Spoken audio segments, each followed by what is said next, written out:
हर हर महादेव। हम मृदुला सिंह आई लो श्रद्धा और भक्ति के साथ भोलेनाथ के भजन सुनाए जाता नहीं। लोग के अच्छा लगे तो लाइक शेयर सब्सक्राइब करें लोग। बेल के पतैया में कवन गुना हो सिवा गईनी लो भाई। बेल के पतैया में कवन गुना हो सिवा गईनी लो भाई।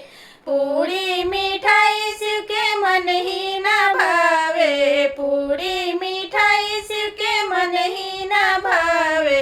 भंगिया के गोलवा में कवन गुण हो सिवा गईनी लो भाई। भंगिया के गोलवा में कवन गुण हो सिवा गईनी लो भाई। बेल के पतैया में कवन गुण हो सिवा गईनी लो भाई। बेल के पतैया में कवन गुण हो सिवा गईनी लो भाई। कोठाया मरी शिव के मन ही ना भावे। कोठाया मरी शिव के मन ही ना भावे।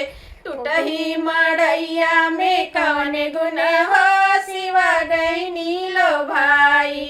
टूटही मड़ैया में कवन गुण हो सिवा गईनी लो भाई। बेल के पतैया में कवन गुण हो सिवा गईनी लो भाई।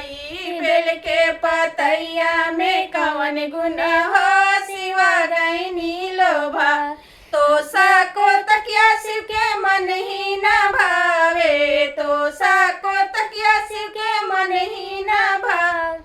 मिर्गा के छालों में कवन गुण हो सिवा गईनी लो भाई। मिर्गा के छालों में कवन गुण हो सिवा गईनी लो भाई। बेल के पतैया में कवन गुण हो सिवा गईनी लो भाई।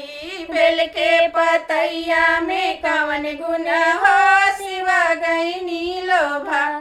हाथी से घोड़ा शिव के मन ही ना भावे। हाथी से घोड़ा शिव के मन ही ना भावे।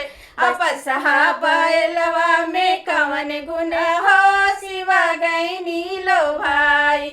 बसहा बैलवा में कवन गुण हो सिवा गईनी लो भाई।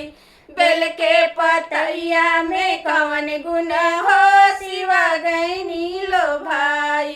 बेल के पतैया में कवन गुण हो सिवा गईनी लो भाई।